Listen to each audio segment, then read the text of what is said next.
NASCAR Cup Series qualifying is officially done from Pocono Raceway, and Denny Hamlin picked up his first Cup pole of 2025.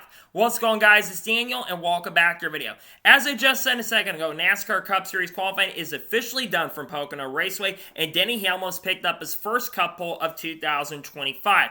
This is Denny Hamlin's 44th career NASCAR Cup Series pole, and his 5th pole at Pocono in the NASCAR Cup Series as well. When we come to the Pocono Raceway, you always know Denny Hamlin is going to be a factor not just to win the race, but have a great chance and opportunity to start up front. And consider he did not race last week in Mexico City, this 11 team has a really fast car on a week-by-week basis. And they've been qualifying solidly, but they had not been able to get up there and get that pole. Now they've got their first pole of the season. Denny Hamlin, in my opinion, is the favorite going into this race. That 11 car looked really solid, especially on the longer runs, in my opinion, and qualifying up front with track position going to be a major factor in the race tomorrow. This is a huge for Denny Hamlin. Denny Hamlin, I believe, also is looking for his 56th or 57th career NASCAR Cup Series victory. He'll be also looking to become the first driver to have 4 wins this season, as there is a 3-way tie between Denny Hamlin, Christopher Bell, and Kyle Larson on that 3-way tie. We'll talk about Larson and Bell here in just a short little bit.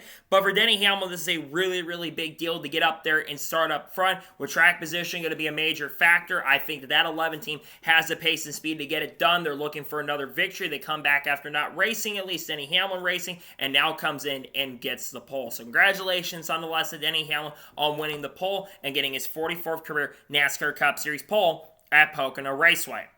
So now we'll go ahead and take a look at the qualifying drivers who qualified for this race and talk about some of the drivers who I think will be factors in the race. So Denny Hamlin wins the pole. Chris Buescher qualifies second. Continues to qualify really well for all these races. I think that's his 3rd or 4th top 20 start, I'm pretty sure. And I think in the last 3 or 4 races, he started in the top 5 in multiple of those. This 17 team is bringing a lot of pace and speed. Their car also looked really good in practice from what I saw. So good speed for Buescher, looking for his first Cup win since Watkins Glen last year. Good job for Buescher. He'll start in second. Carson Hocevar qualifies 3rd. There's been a lot of noise, of course, around Carson Hocevar for stuff that's been happening, but he's not letting the noise get to him and is qualifying very well. This is a track where I could see Carson Hocevar having a chance and opportunity to go out there and win. Good job for Hocevar. He'll be starting in 3rd place. He continues to qualify really well with Spire Motorsports team. Good speed for him. He finished in 3rd. John Nemechek qualifies 4th. This Legacy Motor Club team is qualifying a lot better, and they're showing a lot more speed, and John Hunter is coming off having a top 10 run at Mexico. Now comes in this weekend starting in the top 5 at a track where he's been pretty solid in the Craftsman Truck Series in the past. Good job for Nemechek. He'll be starting in 4th. Cole Custer qualifies 5th. What a shock right here. Cole Custer has not qualified really well and generally has not ran great in these races, but the last couple weeks, this team's been starting to turn the corner. They had a good run going at Nashville. They ran pretty solidly at Mexico, and now they're starting in the top 5 at Pocono track where they've won before in Xfinity. So good job for Cole Custer. He'll be starting in 5th. Chase Briscoe qualifies 6th. Unfortunately, his streak of winning poles in a row on almost has come to an end, but Briscoe does have some decent speed. He'll be starting inside the top 10 in 6th place. Solid and good job by Chase Briscoe to start in 6th place. Ty Gibbs qualifies 7th. This number 54 team continues to do a really good job. They're showing some really good speed now the last couple weeks. He had a fast car, of course, at Mexico. Great job for Ty. He'll be starting in 7th. Tyler Reddick qualified 8th. He messed up on his qualifying lap, but I looked at the speed for Tyler Reddick. He has got one of the best cars in the field, in my opinion. That 45 has been really strong this weekend. One of the stronger cars, especially in practice. He'll be starting in 8th. Good speed for Tyler Reddick. Christopher Bell qualified 9th. Most likely, Christopher Bell is going to have to go to the rear of the field because they're going to have to make some adjustments on the power steering, but he will get a good pit selection starting in 9th place, so not a bad lap, all things considered. I think Bell does have a better car than the results showed in qualifying today, but he'll start 9th. And Daniel Suarez qualifies 10th. First time we've seen Daniel Suarez qualify in the top 10, at least in a couple races. The 99 team has not had a ton of speed this year, so to see Daniel Suarez qualify inside the top 10, good job for Daniel Suarez. Eric Jones qualifies 11th. Like I mentioned with John Nemechek, they're continuing to qualify a lot better, and Eric Jones starting inside the top 15 is pretty good. Good job for Eric Jones. Joe Logano qualified 12th. Not bad, but not great for Logano, but the best of the Penske bunch today. Ryan Preece qualified 13th. Decent speed for the 60 team. Brad Keselowski qualified 14th. This is what Brad Keselowski needs to be doing because he's been qualifying horrendously this year, and that's been unfortunate, kind of affecting him on getting really good finishes. He qualified really well in the race today for his standards, starting inside the top 15. Zane Smith qualified 15th. Not bad for him. Austin Dillon qualified in 16th. Noah Grayson qualified 17th, the fastest of the front row guys. Actually, second fastest front row, so decent speed for the front row cars. Chase Elliott qualified 18th, the fastest of the Hendrick cars. I gotta say, the Hendrick Motorsports cars did not look good in qualifying. When I saw Larson go out first, I thought, oh, there's an issue just with Kyle Larson because Larson hasn't been qualifying as well.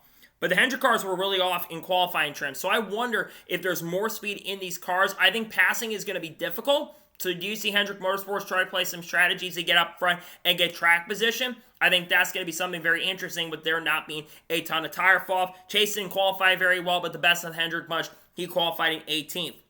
Austin Cindric qualified 19th. Ryan Blaney qualified 20th. Same thing for the Penske cars, a little bit off in qualifying as well. Ross Chastain qualified 21st, continues to struggle a little bit when it comes to qualifying. They've had good race speed, so I think he does have a car that's better than where he qualified. He'll have some work to do. Justin Ely qualifies 22nd. Shane Van Gisbergen qualified 23rd. A lot of guys had to have issues behind him to get a decent starting position, but they're showing more speed. He got better as the practice session went on. We're kind of getting into that stretch of races now at the ovals, especially where Shane Van Gisbergen needs to start getting better, and he's starting to show a little bit of improvement, especially on these ovals. Does have some work to do in the race, but if he can come out with a top 15, that'd be really impressive. He'll be starting in 23rd. Kyle Larson qualified 24, very similar to teammate Chase Elliott, off in qualifying quite a bit. No speed from the Hendrick cars in general. I think Larson will have a better race car considering his speed on the 10-lap average was actually not that bad. Alex Bowman qualified 25th, same thing. His car was one of the top 10 fastest cars in the 10-lap average, so a little bit of work to do in the race, but I think he'll get up front. Kyle Busch qualified 26th, struggled in qualifying today, just no speed whatsoever after having a decent opportunity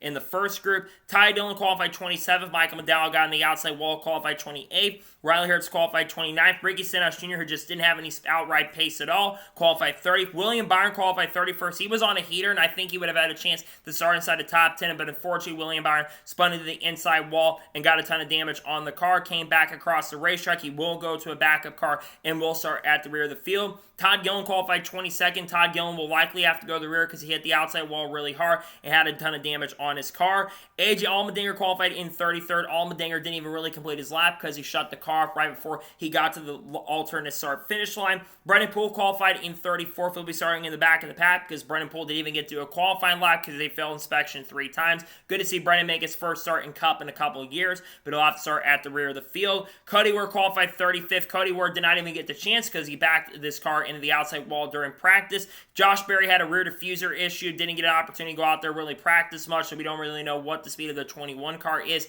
He'll start 36th, and Bubba Wallace will start in 37th. Bubba Wallace had a really good car in practice, but unfortunately, as they were about to go out there and qualify, which I think it would have given Denny Hamlin a run for the money with how fast that car was in practice, he basically, unfortunately, couldn't get this car started. They tried to get a bunch of people to push start like it was back in the day, but Bubba would be starting in the back of the pack. I think Bubba has a fast enough car, though, where he'll be able to get up to the front with the long run speed that he showed earlier today. So, those are the drivers who qualified. Let's talk about the big storylines going in. From what I saw in practice, there is not a lot of tire fall off whatsoever. So, track position and strategy is going to play a major factor. You're probably going to be able to take 2 tires in the race tomorrow, and you're going to have a very much easier time to hanging on, because I was watching practice today, and it was very, very tough and very, very difficult to pass. Also, strategy is going to be a major factor, and field strategy could also play a factor, considering it seemed like they were going a little bit quicker in practice today than they have in the past. So who are the big drivers going into this race? Well, obviously, I think Denny Hamlin is the favorite going into this race now with Byron having his issues. Tyler Reddick looked really, really fast. Bubba Wallace, despite the fact he's starting in the back, I think he'll be up there. And despite the fact that all the Hendrick cars did not do really well in qualifying, I think they have better cars than where they qualified. I think there'll at least be 1 or 2 Hendrick cars going for the win at the end of this race. I will throw Carson Osbar in the mix because he looked pretty good. I also will throw Chris Buescher in the mix, as he's been showing some really strong pace and really good speed in recent weeks as well. I think a lot of those guys will be major factors and strong contenders for really good runs. So that is going to be it for reactions in NASCAR Cup Series qualifying at Pocono Raceway. I want to thank you guys for watching. Please subscribe to the channel, notifications on, so if I win a video, it does go live on my channel. Follow me on Twitter, Facebook, and Instagram, and support me on Patreon as well. Let's get below that and comment your thoughts below on today's episode. Your thoughts on NASCAR Cup Series qualifying from Pocono? Let me your thoughts in the comments below. And congratulate Denny Hamlin on picking up the pole. Let me your thoughts in the comments below. In a few hours tonight, we're going to see reactions to the NASCAR Xfinity Series race from Pocono Raceway. Then tomorrow on the channel, we're going to have the starting lineup video for the Great American Getaway 400. We are also going to have the race race review as well, and if Shane Van Gisbergen has a good run, there should be video coming out on that as well. Then, of course, on Monday, we're going to have a NASCAR news video on the channel discussing news over the course of the last couple of days. We had lawsuit updates. We had Tab Boy being fired. We had some Dodge news, I think, recently with Cletus McFarland, Ram, all that kind of stuff. We also, of course, got some other stuff that was talked about this weekend. And then on Tuesday, I'm going to have the Truck Series race picks from Lime Rock, and I'm also likely going to have my bracket predictions on who I think is going to be in each round and tell you who I think is going to win the overall bracket at the end of the day. Got a lot of content coming on. People like Haley Deegan, Shane Van Gisbergen, Cards, Kurt Busch, Kyle Busch, Bubba Wallace, Ross Chastain, Ryan Preece, Sam Mayer, Sheldon Creed, Connor Zillis, Junior Motorsports, Cleveland Farm Dodge, all the good stuff. We'll be talking about that on the channel in the coming days and weeks. So anyways, like I said, I want to thank you guys for watching today's episode. I'll see you guys next time for more great, awesome NASCAR content and other motorsports content on the channel like this. Take care, everybody.